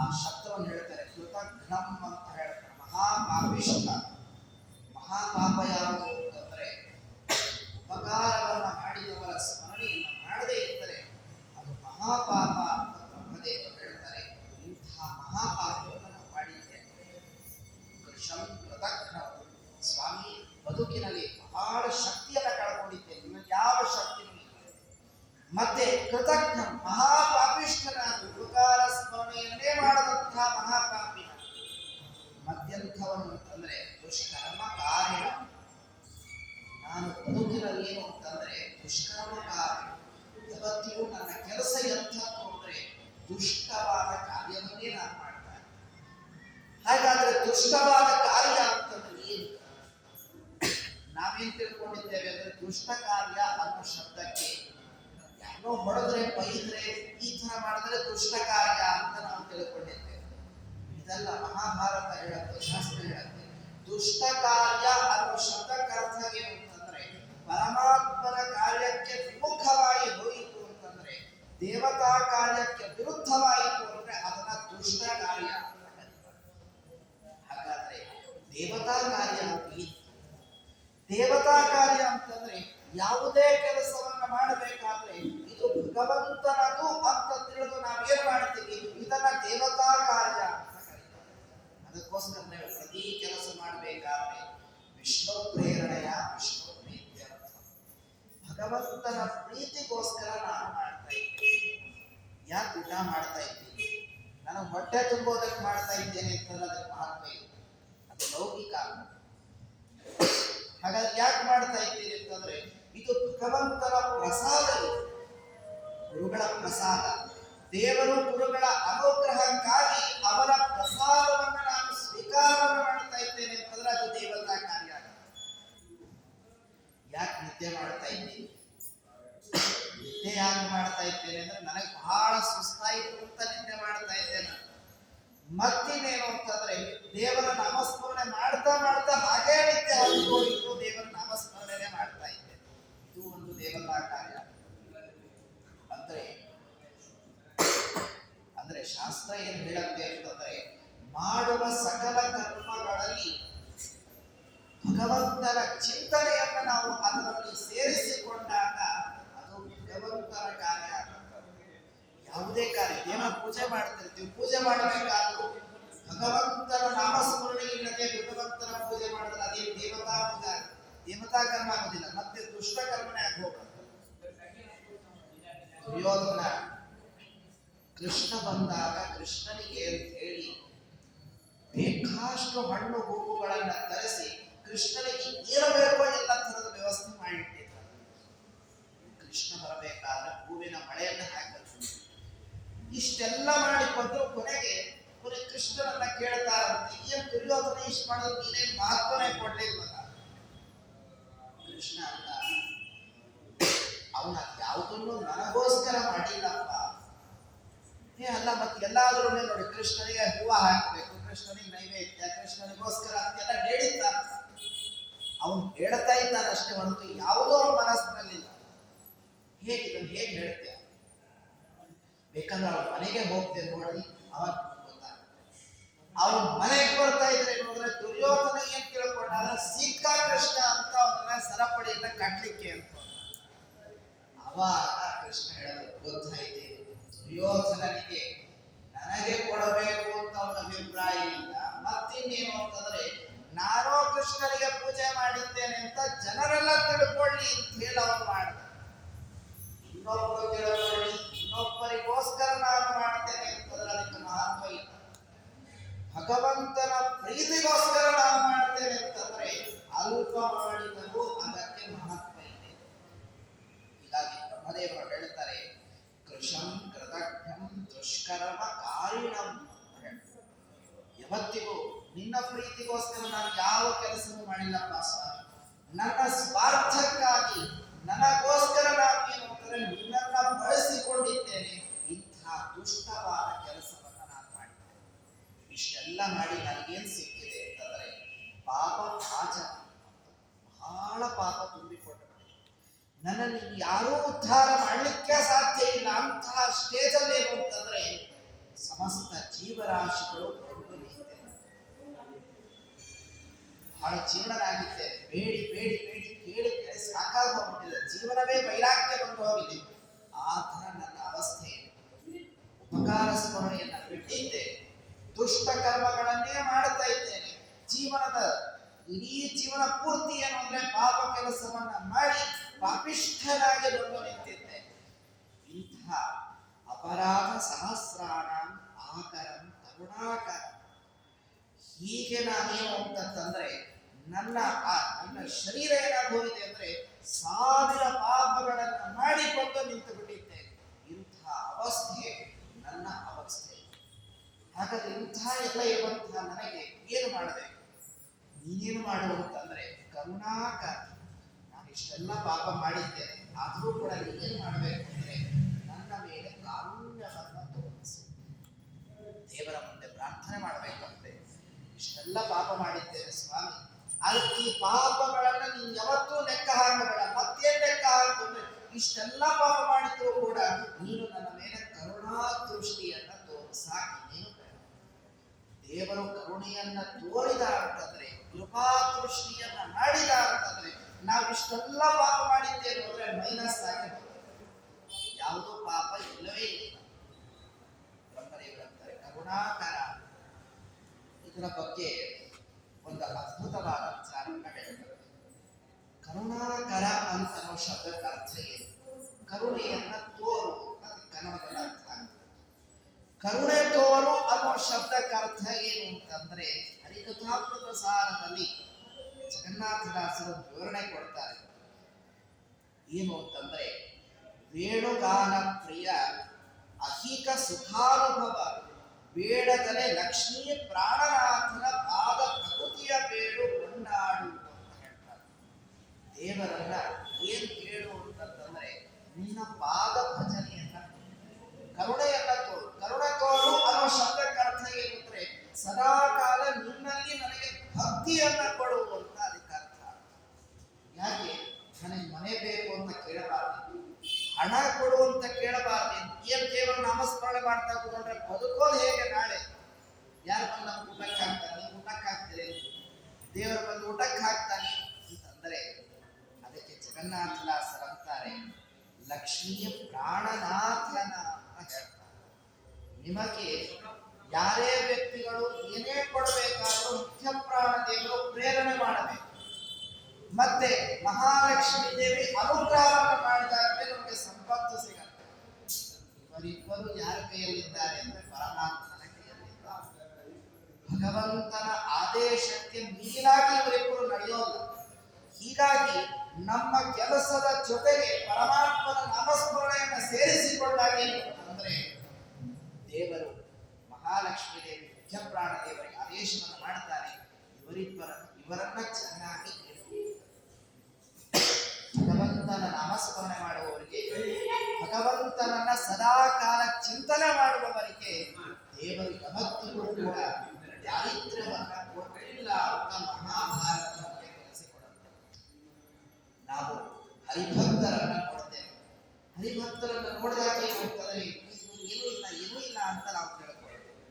ಇದೇ ವಿಚಾರವನ್ನು ಏನು ಅಂತಂದ್ರೆ, ಒಂದು ಬಾರಿ ಮಹಾರುದ್ರ ದೇವರು ಪಾರ್ವತಿ ದೇವಿಗೆ ಹೇಳ್ತಾ ಇದ್ದಾರೆ, ಹರಿಭಕ್ತರು ಅಂತ ಏನ್ ಹೇಳ್ತಾರೆ ಅವ್ರು ಏನೂ ಅಪೇಕ್ಷೆ ಕೊಡೋದಿಲ್ಲ. ಹಾಗಂತ ಅವ್ರಿಗೆ ಏನೂ ಇಲ್ಲ ಅಂತ ತಿಳ್ಕೊಳ್ಬೇಡ, ಅವ್ರಿಗೆಲ್ಲವೂ ಇರತ್ತೆ. ಪಾರ್ವತಿ ದೇವಿ ಹೇಳ್ತಾಳೆ, ಇಲ್ಲ ನಾನು ಒಪ್ಪೋದಿಲ್ಲ ಅಂತ. ನಾನು ನೋಡಿದವರೆಲ್ಲ ಏನು ಅಂತಾರೆ, ಎಲ್ಲ ಸನ್ಯಾಸಿಗಳಾಗಿ ಕೂತ್ಕೊಂಡ್ಬಿಟ್ಟಿರ್ತಾರೆ, ಏನೂ ಇಲ್ಲ, ಕಾಡಿನಲ್ಲಿ ಹೋಗಿ ಕೂತ್ಕೊಂಡ್ಬಿಟ್ಟಿರ್ತಾರೆ. ರುದ್ರದೇವಿ ಹೀಗೆ ಮಾತಾಡ್ತಿರಬೇಕಾದ್ರೆ ಒಬ್ಬ ರಾಜ ಬರ್ತಾನೆ. ಬಂದು ರುದ್ರದೇವರನ್ನ ಬೈಯಕ್ ಶುರು ಮಾಡ್ತಾನೆ. ಬೈಯಕ್ ಶುರು ಮಾಡಿದ್ರೆ ಇವ್ರು ಏನೂ ಇಲ್ಲ, ಸುಮ್ಮನೆ ಕೂತ್ಕೊಂಡಿದ್ದಾರೆ. ಪಾರ್ವತಿ ದೇವಿಗೆ ಸಿಟ್ಟ ಬಂತು, ಶಾಪ ಬಂತು. ಈ ನನ್ನ ಗಂಡನ ಬೈತಿ, ಅಷ್ಟು ಶಕ್ತಿ ನಿನಗೆಲ್ಲಿಂದ ಬಂತು? ವಾಗಭಿಮಾನಿ ದೇವತೆಗಳು ಮಹಾರುದ್ರ ದೇವರು, ಮನೋಭಿಮಾನಿಗಳು. ನನ್ನ ಗಂಡನನ್ನೇ ಬೈಯುವ ಶಬ್ದ ನನಗೆ ಬಂತ, ಹಾಗಾದ್ರೆ ನೀನು ರಾಕ್ಷಸನಾಗು ಅಂತ ಹೇಳಿ ಶಾಪವನ್ನ ಕೊಟ್ಟರು. ರುದ್ರಾಸುರನಾಗುವಂತ ಶಾಪವನ್ನ ಕೊಟ್ಟರು. ಶಾಪ ಕೊಟ್ರೇನು ಅಂತಂದ್ರೆ ದುಃಖ ಆಗಬೇಕಾಗಿತ್ತು. ಬಹಳ ಸಂತೋಷದಿಂದ ರಾಜ ರುದ್ರದೇವರನ್ನ, ಪಾರ್ವತಿ ದೇವಿಯನ್ನ ಸ್ತೋತ್ರ ಮಾಡಿದ್ರು. ರುದ್ರದೇವರಂತೆ ನೋಡಿ, ಇದೇ ಹರಿಭಕ್ತರ ಮಹತ್ವ ಇದೆ. ಬೈದ್ರು ಅವರು ತಲೆ ಕೆಡಿಸಿಕೊಳ್ಳೋದಿಲ್ಲ. ಯಾಕೆ ಅಂದ್ರೆ ಇದೆಲ್ಲವೂ ದೇವರ ಪ್ರಸಾದ ಸ್ವೀಕಾರ ಮಾಡ್ತಾರೆ. ಭಗವದ್ ಭಕ್ತರ ಮಹಿಮೆ ಏನು ಅಂತಂದ್ರೆ ಎಲ್ಲವನ್ನೂ ದೇವರ ಕೃಪೆ, ಭಗವಂತನ ಕರುಣೆ ಅಂತ ತೆಗೆದುಕೊಡ್ತಾರಲ್ಲ, ಇವರನ್ನೇ ಹರಿಭಕ್ತರು ಅಂತ ಕರೀತಾರೆ. ಅವರ ಮೈಂಡ್ ಸೆಟ್ ಹೇಗಿರುತ್ತೆ ಈ ರೀತಿಯಾಗಿರುತ್ತೆ ಅಂತ ರುದ್ರದೇವರು ಪಾರ್ವತಿ ದೇವಿಗೆ ತಿಳಿಸಿಕೊಡ್ತಾರಂತೆ. ಹೀಗಾಗಿ ಕರುಣಾಕರ ಪರಮಾತ್ಮ ಎಷ್ಟೇ ಕಷ್ಟವನ್ನ ಕೊಟ್ಟರು ನೀನೇನು ನಮಗೆ ಕೊಡಬೇಕು ಅಂದ್ರೆ ನಿನ್ನ ನಾಮಸ್ಮರಣೆ.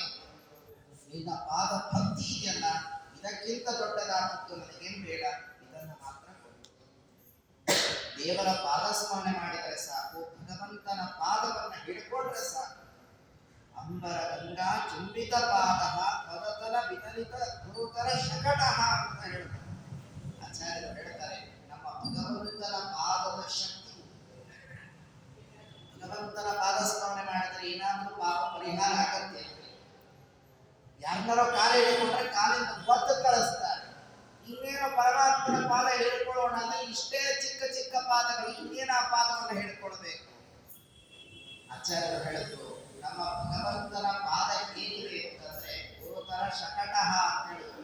ಶಕಟಾಸುರನ ಸಂಹಾರವನ್ನು ಮಾಡಿ ಪರಮಾತ್ಮ ತೋರಿಸಿದ. ಏನು ಅಂದ್ರೆ ನನ್ನ ಪಾದ ಚಿಕ್ಕದ್ದು ಅಂತ ತಿಳ್ಕೊಳ್ಬೇಡಿ, ನೋಡೋದಕ್ಕೆ ಮಾತ್ರ ಚಿಕ್ಕದ್ದು. ಪಾದ ಹಿಡ್ಕೊಂಡವರು ಎಲ್ಲಿಗೆ ಹೋಗಿದ್ದಾರೆ ಅಂತಂದ್ರೆ ಪಾತಾಳ ಲೋಕಕ್ಕೂ ಹೋಗಿದ್ದಾರೆ, ಮೇಲೆ ಬ್ರಹ್ಮಲೋಕಕ್ಕೂ ಹೋಗಿದ್ದಾರೆ. ಭಗವಂತನ ಪಾದಸ್ಮರಣೆಯನ್ನು ಕೊಡು ಕರುಣಾಕರ ಅಂತ ಬ್ರಹ್ಮದೇವರು ಪ್ರಾರ್ಥನೆ ಮಾಡ್ತಾರೆ. ಪ್ರಾರ್ಥನೆ ಮಾಡ್ತಾ ಕೊನೆಗೆ ಹೇಳ್ತಾರೆ, ಕೃಪಯಾ ಮಾಂ ಕೇವಲಯ ಗೃಹಾಣ ಮಧುರಾಧಿಪ. ಬಹಳ ಅದ್ಭುತವಾದ ಶಬ್ದ ಹೇಳ್ತಾರೆ. ಮಾಂ ಕೇವಲಯ ಕೃಪಯ, ಕೇವಲಯ ಅಂತ ಶಬ್ದ ಇದೆ. ದೇವರನ್ನ ಪ್ರಾರ್ಥನೆ ಮಾಡ್ಬೇಕಂತೆ, ನನ್ನಿಂದ ನೀನೇನೋ ನಿರೀಕ್ಷೆಯನ್ನ ಮಾಡಬೇಡ ಅಂತ ಹೇಳಬೇಕು. ದೇವರು ಎಂದೂ ನಮ್ಮಿಂದ ನಿರೀಕ್ಷೆಯನ್ನ ಮಾಡೋದಿಲ್ಲ.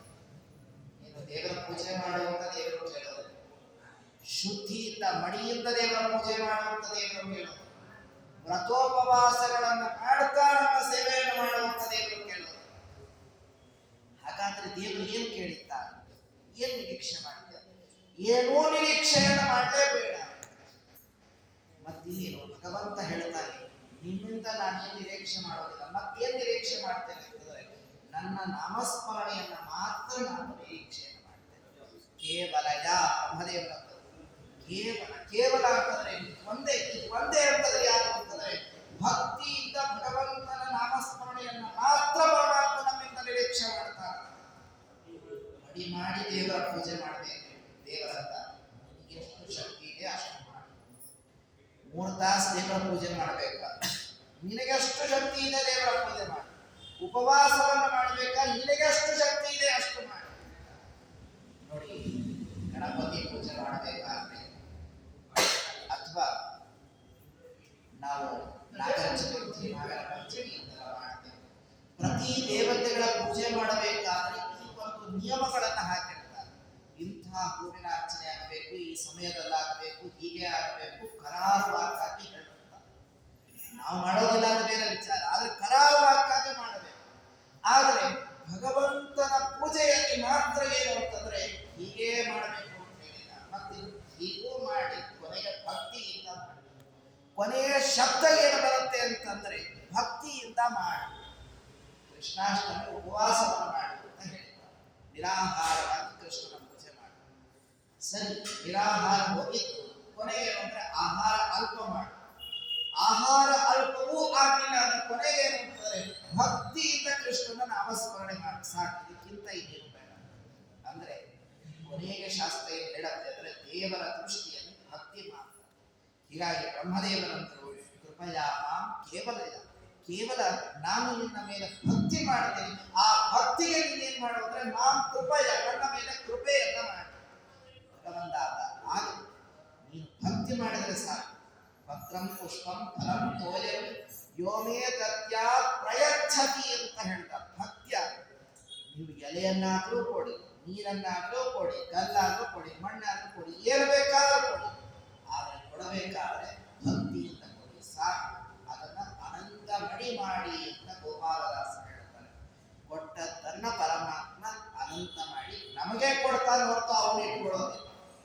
ಹೀಗಾಗಿ ಕೃಪಯಾ ಕೇವಲಯ ಗೃಹಾಣ ಮಧುರಾಧಿಪ, ನಮ್ಮ ಮೇಲೆ ಕೃಪೆಯನ್ನು ಮಾಡಿ. ಹೇಗೆ ಕೃಪೆಯನ್ನು ಮಾಡಿ? ಇದಕ್ಕೊಂದು ಬ್ರಹ್ಮದೇವರು ಒಂದು ಮಧ್ಯ ಒಂದು ಶಬ್ದ ಇಟ್ಟಿದ್ದಾರೆ, ಮಧುರಾಧಿಪ ಅಂತ ಇದೆಯಾ. ಮಧುರಾಧಿಪ ಅಂತಂದ್ರೆ ಮಧುರಾಪಟ್ಟಣ ಅಂತ. ಈ ಮಧುರಾಪಟ್ಟಣ ಹೇಗಾಗೋಗಿತ್ತು ಅಂತಂದ್ರೆ ಕಂಸನ ಒಂದು ಬಾಧೆಯನ್ನ ತಡಿಲಿಕ್ಕಾಗದೆ ಆಗೋಗಿತ್ತು. ಮಧುರಾಪಟ್ಟಣ ಅಂತ ಯಾಕೆ ಹೆಸರು ಕರಿತಿದ್ರು ಅಂದ್ರೆ ಅಲ್ಲಿರುವ ಜನ ಎಲ್ಲ ಏನಂತಾರೆ ಸುಖವಾಗಿ ಇತ್ತಂತ. ಅದಕ್ಕೋಸ್ಕರ ಅದನ್ನು ಮಧುರಾಧಿಪ, ಮಧುರಾಪಟ್ಟಣ ಅಂತ ಕರಿತಿದ್ರು. ಸುಮ್ಮನೆ ಹೆಸರೆಲ್ಲ ಇಟ್ಟಿತ್ತು, ಅಲ್ಲಿ ಇದ್ದವರೆಲ್ಲ ಸಂತೋಷದಲ್ಲಿತ್ತು. ಯಾವಾಗ ಈ ಕಂಸನ ಪ್ರವೇಶ ಆಯಿತು, ಮಥುರಾ ಪಟ್ಟಣ ಹೋಗ್ಬಿಟ್ಟು ಏನಾಯ್ತು ಅಂದ್ರೆ ಹಿಂಸಾ ಪಟ್ಟಣ ಹೋಗಿ ಎಲ್ಲ ಅಲ್ಲಿರುವ ಭಕ್ತರೆಲ್ಲ ಕೃಷ್ಣನ ನಾಮಸ್ಮರಣ ಮಾಡೋದು, ಕೃಷ್ಣ ಬಂದು ರಕ್ಷಣೆ ಮಾಡಪ್ಪ. ಕೃಷ್ಣ ಹೇಳ್ಬೋದಾಗಿತ್ತು, ನನ್ನನ್ನು ಹೊರಗಾಗೋದು ನೀನು, ನಾನು ಹುಟ್ಟಿದಾಗ ಹೊರಗೆ ಕಳಿಸ್ಕೊಡೋರು ನೀನು, ಮಥುರಾ ಪಟ್ಟಣದಲ್ಲಿ ಇರಬೇಡ ಅಂತ ಒತ್ತು ಓಡಿಸ್ತವ್ರು. ಇವಾಗ ನನ್ನ ನಾಮಸ್ಮರಣ ಬೇಕೇನು ಅಂತ ದೇವರು ಕೇಳಬೇಕಾಗಿತ್ತು. ದೇವರು ಕೇಳಿ ನೇರವಾಗಿ ಬಂದ ಅಕ್ರೂರ ಕರ್ಕೊಂಡು ಹೋಗ್ತೀನಿ ಮಥುರಾ ಪಟ್ಟಣ ಪಾಪ ಮಾವ ಕಂಸ ಕರೀತಿದ್ದಾನೆ ಅಂದ್ರೆ ಆಯ್ತು ಬರ್ತೇನೆ ಅಂತ ಕೃಷ್ಣ ಹೊರಟು. ಹೇಗೆ ಮಥುರಾ ಪಟ್ಟಣದಲ್ಲಿ ಇರುವಂತಹ ಜನರಿಗೆ ನೀನು ಅನುಗ್ರಹವನ್ನು ಮಾಡಿದೆ, ಹಾಗೆ ಏನು ಅಂತಂದ್ರೆ ನಮ್ಮೆಲ್ಲರ ಮೇಲೆ ನಮ್ಮ ಮೇಲೆ ಯಾವ ನಿರೀಕ್ಷೆ ಇಲ್ಲದೆ ಭಗವಂತ ನಮ್ಮನ್ನ ರಕ್ಷಣೆಯನ್ನ ಮಾಡುವಂತ ಬ್ರಹ್ಮದೇವರು ಪ್ರಾರ್ಥನೆ ಮಾಡ್ತಾರೆ. ಹೀಗೆ ಪ್ರಾರ್ಥನೆ ಮಾಡ್ತಾ ಮುಂದೆ ಮತ್ತೆ ಪ್ರಾರ್ಥನೆಗಳನ್ನು ತಿಳಿಸ್ತಾರೆ. ಇಷ್ಟೇ ಅಲ್ಲ, ಮತ್ತೆ ಹೇಗಿದೆ ನಮ್ಮ ಅವಸ್ಥೆ, ವಿಷಯಾಲ್ನವಮಗ್ನಂ ಉದ್ಧರಕಂ ತ್ವಮಿ ಅರ್ಹಸಿ. ನಾವು ಹೇಗೆ ಬಿದ್ದಿದ್ದೇವೆ ಅಂತಂದ್ರೆ ನಮ್ಮ ಸುತ್ತಲೂ ಪರಿಸ್ಥಿತಿ ಹೇಗಿದೆ ಅಂತ ಅನ್ನೋದನ್ನ ಬ್ರಹ್ಮದೇವರು ಹೇಳ್ತಾರೆ. ನೋಡಿ, ನಾವು ಯಾವಾಗಲೂ ಸಂಧ್ಯಾವಂದನೆ ಮಾಡಿ ಅಂತ ಹೇಳಿದಾಗ ನಾವು ಅನೇಕ ಸಮಸ್ಯೆಗಳನ್ನು ಹೇಳ್ಕೊಳ್ತೇವೆ. ನೋಡಿ, ಬೆಳಗ್ಗೆ ಎದ್ದರೆ ಆಫೀಸ್ಗೆ ಹೋಗ್ಬೇಕು, ಬಹಳ ಕಷ್ಟ ಇದೆ, ನೀರಿನ ವ್ಯವಸ್ಥೆ ಸರಿ ಇಲ್ಲ, ಕಾರ್ಪೊರೇಷನ್ ನೀರೇನಾದ್ರೆ ಬೆಳಗ್ಗೆ ಬಿಡೋದಿಲ್ಲ, ರಾತ್ರಿ ಬಿಡುತ್ತಾರೆ. ನಾವು ಸಂಧ್ಯಾವಂದನೆ ಮಾಡಬೇಕು ಅಂತ ನೀವು ಹೇಳಿದ್ರೆ ನಾವು ಬೆಳಗಿನ ಸಂಧ್ಯಾವಂದನೆ ರಾತ್ರಿ ಮಾಡಬೇಕಾಗ ಏನ್ ಮಾಡ್ತೀವಿ ನೋಡಿ ನೀವೇ ಹೇಳಿ. ಅಥವಾ ಏನು ಅಂತಂದ್ರೆ ಬೆಳಗ್ಗೆ ಹೊತ್ತು ನನಗೆ ಎಚ್ಚರ ಆಗೋದಿಲ್ಲ, ನೈಟ್ ಡ್ಯೂಟಿ ಇರುತ್ತೆ, ಬರೋದೇ ಬೆಳಗ್ಗೆ 8 ಗಂಟೆ, ಇನ್ನು ಬೆಳಗ್ಗೆ ಸಂಧ್ಯಾವಂದನೆ ಮಾಡಲಿಲ್ಲ ನಾನು ನಿದ್ದೆ ಯಾವಾಗ ಮಾಡಿ ಊಟ ಯಾವಾಗ ಮಾಡಿ, ಇಷ್ಟೆಲ್ಲ ನಾವು ಕಷ್ಟಗಳನ್ನ ಹೇಳ್ಕೊಳ್ತೀವಿ. ನಾವು ಹೇಳಿರುವ ಕಷ್ಟ ಏನಿದೆ ಇದೇನೋ ಕಷ್ಟವೇ ಅಲ್ಲ, ಇನ್ನೂ ಕಷ್ಟವನ್ನ ಬ್ರಹ್ಮದೇವರು ನಮ್ಮ ಪರವಾಗಿ ಹೇಳಿದ್ದಾರೆ. ಹೇಗೆ ಅಂದರೆ ವಿಷಯಾಲ್ನವಮಗ್ನಮ್ಮ, ಈ ವಿಷಯ ಪದಾರ್ಥಗಳೇನಿದೆಯಲ್ಲ, ಘೋರವಾದ ವಿಷಯ ಪದಾರ್ಥಗಳು, ಈ ವಿಷಯ ಪದಾರ್ಥಗಳೆಂಬ ಸಮುದ್ರದಲ್ಲಿ ಮುಳುಗಿ ಹೋಗ್ಬಿಟ್ಟಿದೆ. ನಮ್ಮ ಪರಿಸ್ಥಿತಿ ಹೇಗಾಗಿದೆ ಅಂತಂದ್ರೆ ನೀವು ಎಷ್ಟೇ ಏನೇ ಹೋಗು ನಮಗೆ ಸಾಧ್ಯ ಆಗ್ತಾ ಇಲ್ಲ, ಇನ್ನೂ ಮುಗಿತಾ ಇಲ್ಲ ನಮ್ಮ ಆಸೆ, ಇನ್ನೂ ಬೇಕಾಗಿದೆ. ಇಂಥ ಅವಸ್ಥೆಯಲ್ಲಿ ನಾವು ಮುಳುಗಿ ಹೋಗಿದ್ದೇವೆ. ಎಲ್ಲ ಮುಳುಗಿ ಹೋಗಿದ್ದೇವೆ ಅಂದ್ರೆ ಸಮುದ್ರದಲ್ಲೇ ಮುಳುಗಿ ಹೋಗ್ತೇವೆ.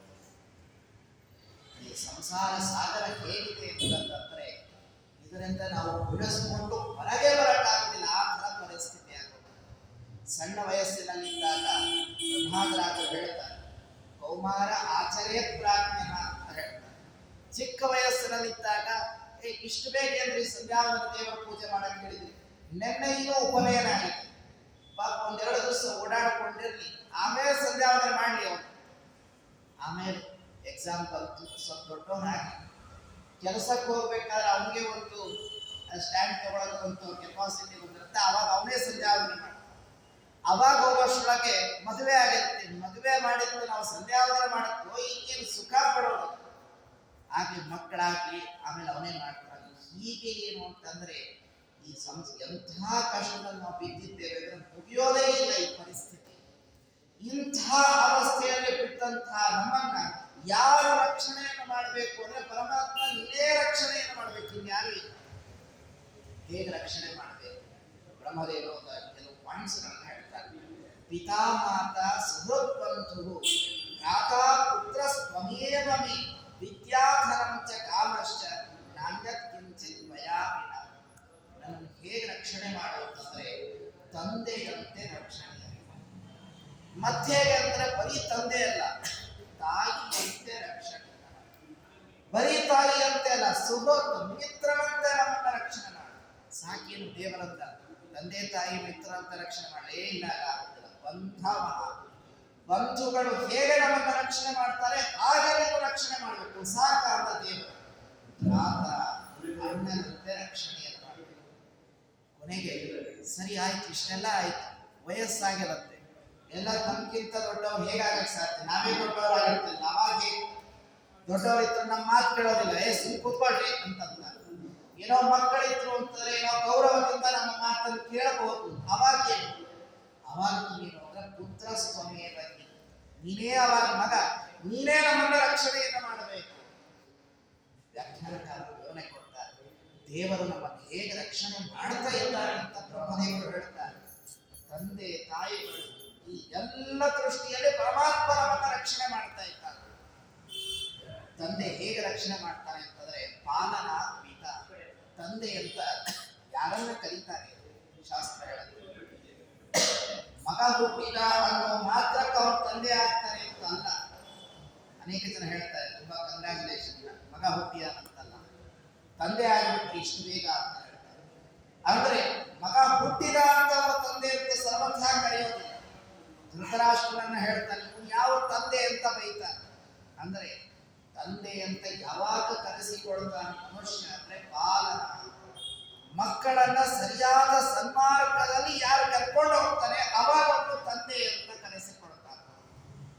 ಭಗವಂತ ನಾವು ನಿತ್ಯದಲ್ಲಿ ಪ್ರಾರ್ಥನೆ ಮಾಡ್ತೀವಿ, ಧಿಯೋ ಯೋನ ಪ್ರಚೋದಯ, ಗಾಯತ್ರಿ ಮಂತ್ರವನ್ನು ಹೇಳ್ತೀವಿ. ಸ್ವಾಮಿ ನನ್ನನ್ನ ಸರಿಯಾದ ಸನ್ಮಾರ್ಗದಲ್ಲಿ ಕರ್ಕೊಂಡು ಹೋಗು.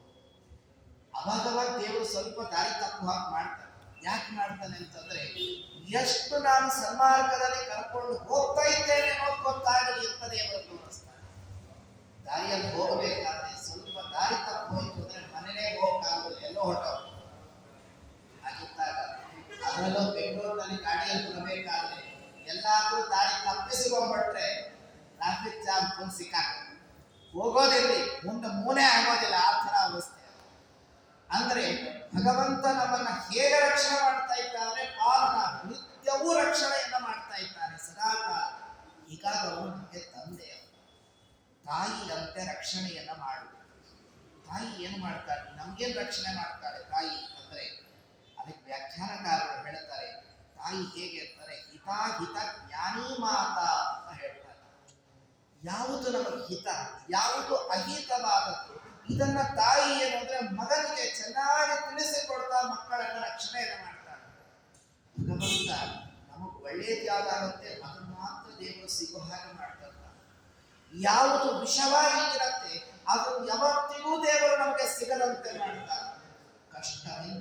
ಕಷ್ಟದಲ್ಲಿ ಬಿದ್ದಾಗಲೂ ನಮ್ಮನ್ನ ಪಾರು ಮಾಡಬೇಕು ಯಾರು ಅಂತಂದ್ರೆ ತಾಯಿಯಂತೆ ಭಗವಂತ ರಕ್ಷಣೆಯನ್ನು ಮಾಡ್ತಾ ಇದ್ದಾರೆ. ಇದೆಲ್ಲ ನೀವು ಹೇಳ್ತಾ ಇದ್ದೀರಿ, ಎಂದು ದೇವರು ನಮ್ಮ ತಂದೆ ತಾಯಿಗಳಂತೆ ನೋಡಿದ್ದಾರಪ್ಪ, ದೇವರ ಆ ಅವಸ್ಥೆಯಲ್ಲಿದ್ದಾರೆ. ಆಚಾರ್ಯರು ನಿರ್ಣಯದಲ್ಲಿ ಹೇಳ್ತಾರೆ, ನಮ್ಮ ಭಗವಂತನ ಒಂದು ಸಂಕಲ್ಪ ಏನು ಅಂತಂದ್ರೆ ನೀವು ಹೇಗೆ ಬೇಕು ಹಾಗೆ ರಕ್ಷಣೆ ಮಾಡ್ತಾರೆ. ತಂದೆ ತಾಯಿ ಬಂಧು ಬಾಂಧವರು ಎಲ್ಲ ದೃಷ್ಟಿಯಲ್ಲಿ ಪರಮಾತ್ಮ ಇರ್ತಾರೆ. ಆದ್ರೆ ಯಾವಾಗ ಅಂತಂದ್ರೆ ತಂ ಯಥಾ ಯಥೋಪಾಸನೆ ತಥೈವ ಭವತಿ. ಭಗವಂತನ ಒಂದು ಸಂಕಲ್ಪ ಏನು ಅಂತಂದ್ರೆ ನೀವು ನನ್ನನ್ನ ಯಾವ ದೃಷ್ಟಿಯಲ್ಲಿ ನೋಡ್ತೀರಿ ನಾನು ಆ ದೃಷ್ಟಿಯಲ್ಲಿ ನಿಮ್ಮನ್ನ ರಕ್ಷಣೆಯನ್ನ ಮಾಡ್ತೀನಿ. ದೇವರೇ ನೀನೇ ತಂದೆ ಅಪ್ಪ. ದೇವರ ಸನ್ನಿಧಾನ, ಗುರುಗಳ ಸನ್ನಿಧಾನಕ್ಕೆ ಹೋಗ್ಬೇಕು. ತಂದೆ ತಂದೆ ಅಂತ ಬಾಯಿ ಅದೆಲ್ಲ ಬಡ್ಕೊಂಡು ಹೇಳ್ತಾರೆ.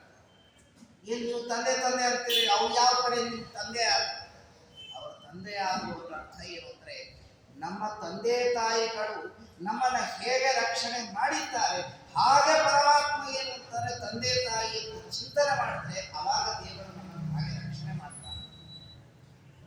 ಭಗವದ್ಗೀತೆಯಲ್ಲಿ ಅರ್ಜುನ ಕೃಷ್ಣನನ್ನ ಪ್ರಶ್ನೆ ಕೇಳ್ತಾನೆ, ಅಲ್ಲಪ್ಪ ನೀನು ಸಿಟ್ಟು ಬಿಡು, ಕೋಪ ಮಾಡ್ಕೊಳ್ಬೇಡ, ಹಣ ಸಿಟ್ಟು ಬಿಡು ಎಲ್ಲ ಹೇಳ್ತೀಯಲ್ಲ, ನಿನಗೆಷ್ಟು ಸಿಟ್ಟಿದೆ ಗೊತ್ತೇನು ನಿನಗೆ ಅಂತ ಅರ್ಜುನ ಕೇಳ್ತಾನೆ.